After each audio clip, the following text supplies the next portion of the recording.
Welcome to the show. My name is Portia Monique, and today I'll be interviewing Adrianne C. Smith, who's the Chief Diversity and Inclusion Officer at Fleischman Hillard. And she's also a leading advocate for diversity and inclusion in the communications industry. Welcome to the show. Thank you so much. It's a pleasure to be here for round two. Round two, I'm so excited to be speaking with you again. You're such an inspiration. Um, some of the people that we know in common, they all speak highly of you. So super excited to get down to it in terms of Davos 2025. But before we go there, let's get to know you a little better for our new viewers, right? So briefly walk us through what it is that you do, and then describe what led you to found events such as Inkwell Beach and Inkwell Beach at Cannes and Davo 2025.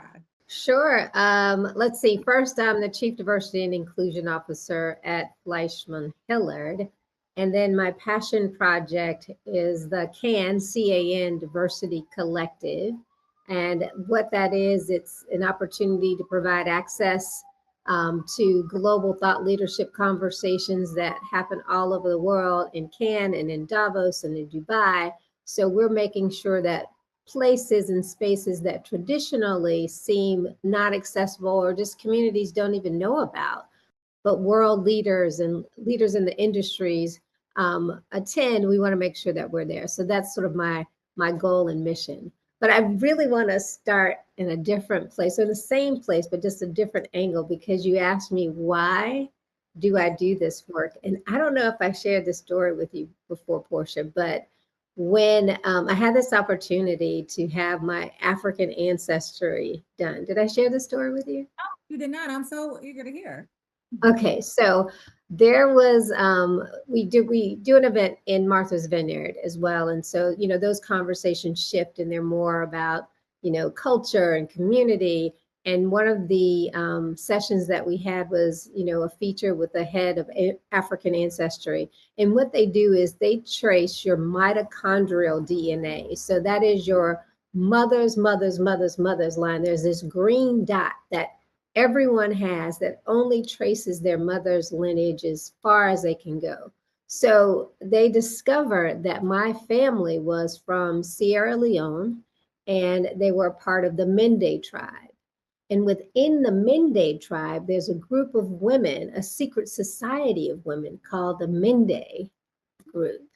No, Sandy, I'm sorry, they're called the Sandy group, Sande. And so the mission and purpose of the Sandy secret society was to usher in the next generation. They were responsible for the rites of passage programs for the young people in their tribe. So you can imagine the ugly cry that I had, because that is the work that I do. Like, I help to provide opportunities for that next generation, creating access for anyone and all. So it's in my DNA. I told that long story to say that it's in my DNA. And so that is why I do the work. And that's how I came to do it, is these my great grandmama is just in my bones, and they're making sure that at every opportunity that I have, that I can help support the next generation. It seems to be the reason why I always say my faults turn to favor. It's just because it's what I'm supposed to do. And I think there's power in when you discover what your purpose is and you lean into that, then it's unstoppable. Unstoppable is the apropos word for that. I'm getting chills. I'm tearing up. I'm so happy that you found that out about Yeah. yourself and your family, and that you have that confirmation that you're doing the right thing. It's in your DNA. It's what Yes. you're supposed to do. And so you're doing such a great job at it as well. I'm just excited. Now you got me wanting to go get mine done. Do it. Which agency did you use, or which organization did you use? It's literally called African Ancestry. And I can connect you with the woman who runs that organization. But you can Google it. It's called African Ancestry, and they do an amazing job. The normal DNA tests have maybe like 3,000 or something like that, but this has like over 30,000 samples that go back deep to Africa. So it'll tell you if your folks are really from Africa, they'll give you the space and place and tribe. So I am just thrilled by that. What a blessing to know that Yes. you come from a secret society of royalty. Your grandmother's grandmother's grandmother's grandmother. That is such an amazing Yes. story. Thank you so much for sharing that with us. Yes. Thanks for creating the space for me to tell the story. I get asked that question of why do I do the work? And I really have to ground it in it's just a part of my DNA. It really is. Okay. And so I don't even know how we follow up that that story, right? So I do have a lot of questions for you, but that one takes the cake. So again, thank you for sharing that. Yes. Now, I want to take it to Davos, right? So 2025 is coming up, January. You made history in Davos 2024 with your first standalone DEI activation. How did this milestone redefine the role of diversity and inclusion at events traditionally known for, let's just say, exclusivity? Well, here's the deal. You always have to create a space for yourself, even within the World Economic Forum, which is why we're in Davos at the first place. It's during the week of the World Economic Forum where, global leaders meet heads of state, presidents of countries. They go to essentially set the agenda for decades to come. They go and they talk about things from, food insecurities, technology. They talk about ways to support the global south. They talk about the state of energy, sustainability, all the key things that affect our lives. Leaders from around the world are having those conversations in this forum, if you will, that, they charge hundreds of $1,000s to attend, but very much like the work that we do in Cannes, where you have like a isolated space for the leaders. They have what they call the promenade, which is what I call where the fringe events happen, where the real work and the people from various countries around the world, they have what I call the working sessions, the people who are doing the work and who are leaving the World Economic Forum in Davos at that time to go back into the rest of the world to talk about how we can do the work, how can we create sustainable opportunities for our people. So I had the opportunity to go speak there in 2023. And, it was a game changer, just being able to see the people who are committed to the work of empowering the next generation and just people from underrepresented communities. It felt like a space where Inkwell deserved to be. Of course, there are not a lot of faces that look like ours that are from the US specifically, but there are some from Africa and other places of the world, but we deserved a voice and place there as well. So I decided that, we would take Inkwell, our thought leadership conference, to the World Economic Forum to Davos during the World Economic Forum. And we have created a space there at the Shots Up Hotel at a place they call Snow Beach that we have renamed Inkwell Beach for the day. And again, it's the place for us to shift in the narrative where we talk about everything from technology to supporting the global south to talking about the economy as well as climate change, all of those key things that are affecting our global world. We wanted to be a part of that conversation. Absolutely. And And I these, didn't ask for permission. We just went and decided to set it up. That's what you have to do. because people that are born from secret societies don't have to, we That's don't, what we do. That's right? what we do. That's what we do. Now hosting Inkwell Beach, now Snow Beach, right? In Davos on Martin Luther King Jr.'s holiday was both symbolic and impactful for you. How Yes. did Dr. King's teachings resonate with the conversations and the speakers at the event? Yeah, I think it was a very powerful moment because Dr. King talks about going to the mountaintop, right? He talks about creating opportunities for all of our voices to be heard and where white children and black children can all come together as communities at large to support the world, just one collective community for all. I don't want to go into quoting Dr. King's speeches because probably I can't, but the sentiment of it all was a unified collective group of human beings that are changing the world. And we decided, what a better day, what a better opportunity to live the King legacy by hosting this event on the first day of the World Economic Forum in Davos, to just set the tone for what everyone is able to expect. So people who come to this space, they get a great feeling, they get an amazing view, they get some great insight of what it means to be connected, because that's what DEI is all about. It's about that human connection business. It's not just about race, it's not just about gender. It is providing access for the least of these. And that is the underpinning, I believe, of what Dr. King's mission was all about. Absolutely. And I'm so grateful that you had the opportunity to speak last year in 2023 on that global stage. But let's also talk about some of those other global speakers and the global influences that you guys had. So having speakers like Kwaku Mandela and Nate Yes. Holston and Alexander, they shape the dialogue about inclusion and representation on a global scale, right? So how did having them shape that influence for you and Inkwell Beach Davos? I think what's important when you have people like that on your stage is not only for us, we take for granted that we have access to those people. But when you go globally into a different space, it gives them an opportunity to have access to our information, our insights from people that look like us. Because I think traditionally we are locked into being only marginalized to the internet and media that doesn't always paint us in a favorable position. But when you have the opportunity to be face to face, you can touch and feel and interact with some of the most brilliant people in the world.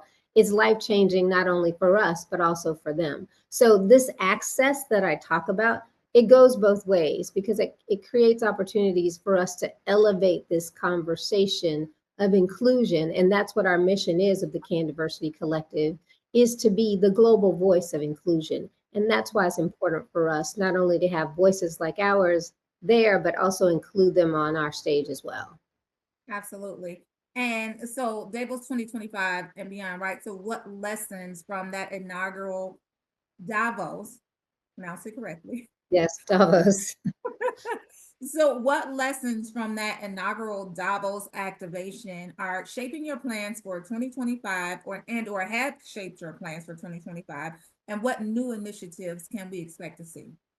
Yeah, we're going to keep that same energy up, right? We're going to make sure that we're there and present. And the idea is to let people know that you belong.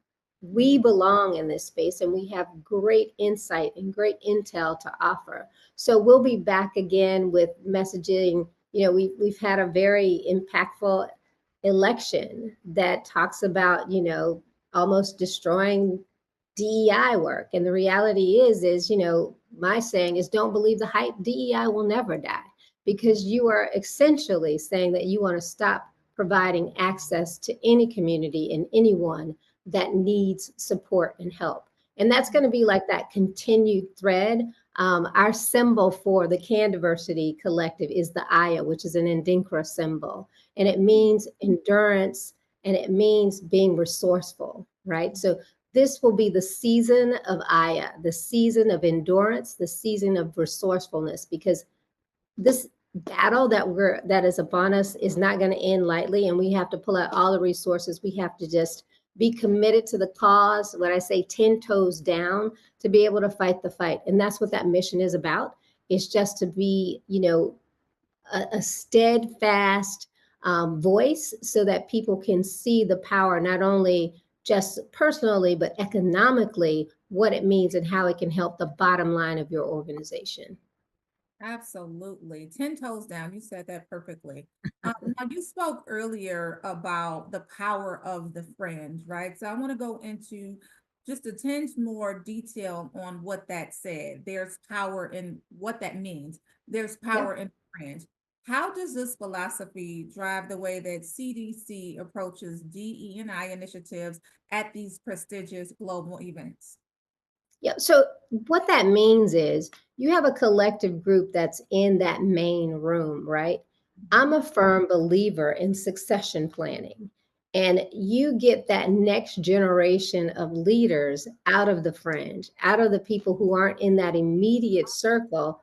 You want to be able to expand your reach into the fringe, into the folks who are just close enough, have some key insight that actually strengthen the core and just makes everything stronger. That hanging on to the fringe means that we are reaching back and we're pulling up. We're getting insight from spaces and places that we may not always know about. We're learning from them, they're learning from us, and they're the ones who actually do the work. We're the ones on a day-to-day basis who are essentially changing the life of anybody that's in proximity to us. We're like the what I call the ground soldiers, right? We're the ones who are out there doing the work. So the power is there because we're taking a lead, we're taking information from the center and then essentially spreading out to the masses of people. And that's what makes up the fringe. Okay, thank you so much. Now, I also want to touch on DEI will never die, right? So I interviewed you earlier this year, Yeah. and that was one of your philosophies as well. And you just mentioned it here in this interview. Um, why is it essential to dispel that myth that DEI will die, right? So there's this myth out here with the new administration coming in that DEI will die. You also see it prevalent in some of these major corporations and these brands rolling back these programs. So why is it essential to dispel the myth that DEI will never die? And how can organizations reinforce their commitments in this ever-changing social climate? So just on a pure the foundation of it, like understanding what diversity, equity, and inclusion means and going beyond what we identified as in the US is all about race. And if you think about it, the core of the pushback is because of a racial, concern, because people view when you say DEI, they automatically think Black. When in reality, the story goes beyond the Black community, it goes beyond gender. And I don't know if I shared this story with you before about the cut curb situation or a story, right? I think you did, but can you share it again? No, I don't want to repeat. I don't want to be like a repeat person. So Through audience, if so we I have, let me stop it. But I keep telling these stories because you have to reiterate this messaging. You have to sort of ingrain it into people's mindsets that DEI is about providing access for the least of these, and they're fighting to essentially stop access for anyone. And the idea is for us all to remain in a position that if we need access, and when we help the least of these, you're helping all of us. You're creating opportunities for all of us. DEI is a business imperative because statistics show that the more diverse and the more inclusive your business is, the more you're able to connect with your consumers and your financial well-being for the organization is stronger. There's a financial base in case for doing this work, and all they have to do is take a look at their numbers. The data speaks for itself, and the data says that DEI is a core and underpinning for all of our organizations. Mhm. And so before we move on, are you sure you don't want to share that curb story? Because this is a Yes, new. okay, I can definitely tell the story. So I mean, it's a quick story. So, if you really want to get to the core about, or shift how people think about diversity, equity, and inclusion, everybody has walked down the sidewalk and they've seen the lower curved area, right? Everybody has seen that lower curved area. But the lower curve was not created for white cisgender men who were conservative. It was created to provide access to people with disabilities, right? So now that we've created this opportunity for community to gain access to the sidewalks, now people with wheelchairs, people with pushing baby carriages now have access. People pushing grocery carts now have access to the sidewalk. So when they're pushing back on diversity, equity, and inclusion, they're essentially saying, raise the sidewalk so no one has access. So now imagine, your neighbor pushing, rolling down the sidewalk in the middle, the street down the middle of the street because they can't get access to the sidewalk. They can't get access to the buildings because they can't get over this curbed area that hasn't been lowered. So we're just saying diversity, equity, and inclusion. Think of it differently. It provides supporting the least of these. And I'll repeat that often. I wanted to know, for those who may feel a little disconnected when it comes from these global events, Cannes and in France, as well as Davos in Switzerland and Dubai as well. What is your message to them about why their voices and participation matters? Because people don't have access to our brilliance. And you have to start there.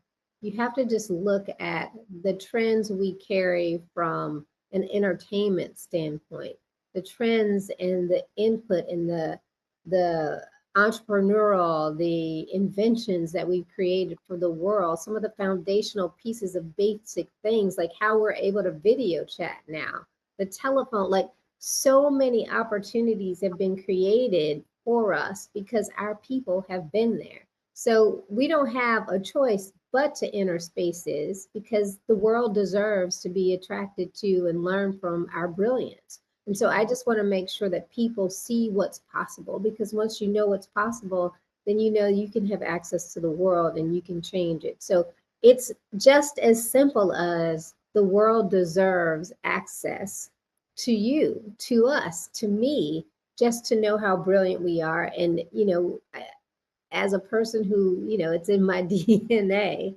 I don't have a choice but to be able to continue that work and continue that message. They need to know who we are. And it's, who are we to like shy away and keep it all to ourselves? Absolutely. It's literally in your DNA. Yes. And so I just want to simply thank you for being the inspiration that you are, leading the charge, continuing your legacy, and making sure that the masses are aware of these type of things and Yeah. events. There's one last component that I want to speak with you about regarding your ambassador program that you have at Kansas Diversity, right? So applications are now open for 2025 ambassadors. Yes. What is it that you're looking for? What qualities do you look for in candidates, and how do you prepare them to amplify your mission? Yes. Anyone that has a creative energy and spirit, I always say if you're willing to go to this space and show up and show out, that's my only request and demand on our ambassadors to go there. Like, take advantage of that moment. It's such an inspirational space and place to be in. You don't have to have a creative background, but you do have to have a creative spirit. You do have to have the ability to want to change and desire to want to change the world, to be able to collaborate and storytell about your life, about yourself, so that people can know who you are, know who you represent, and you want to be able to change the world. So my personal requirements are just, I want game changers. I want people who believe in supporting that next generation, who believe like I do in succession planning and know it's not all about me, it's just about that next group.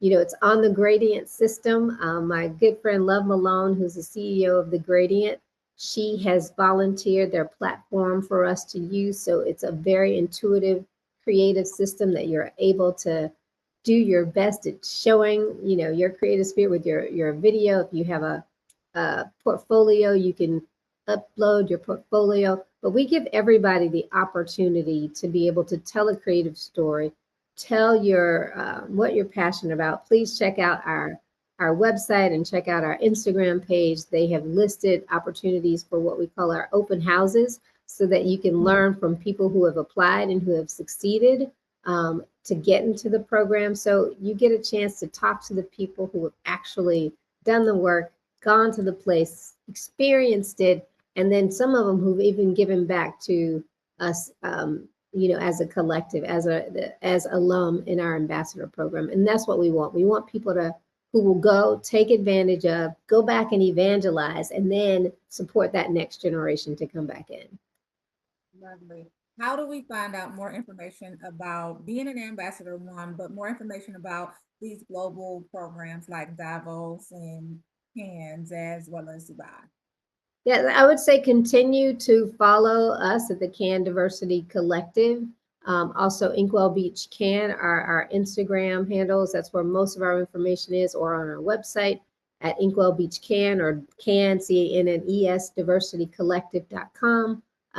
You can feel free to connect with me on LinkedIn, and I'm always open. I say my virtual doors are always open to have a conversation and share, and that's how you can find us. Thank you so much, Adrian, for everything. I'm looking forward to seeing you in Davos 2025. I'm looking Yes. to all of the things that you guys are going to do, not just January and not just June for Inkwell Beach in Cairns, but also Martha's Vineyard in August. Like Yes. all of the things that you guys, I'm looking forward to them. So thank you so much for sharing and Thank you. so much for coming on our platform. We appreciate you. I do. I just wanted to add one more note. Back when we talked about why DEI will never die, right? Mhm. Um, what I want people to understand so they don't get discouraged in what's happening is all the companies who may be rolling back on DEI now, they really just started this journey when George Floyd was killed, was murdered in front of us, right? So their commitment may not have been as deep as we all had hoped or thought it was. They were hooked on that crisis moment, but the organizations that have been doing this work, this human connection work for decades or for, however long before that George Floyd moment, they're still doing the work.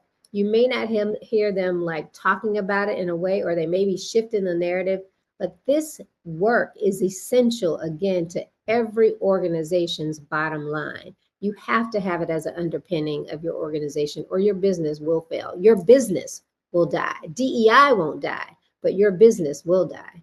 Very well said. And again, another vivid example of why DEI will never die. We appreciate you coming on this platform. I look forward to all of the amazing and incredible things that you will be bringing forward into fruition for 2025. Thank you so much. Thank you. Thanks so much.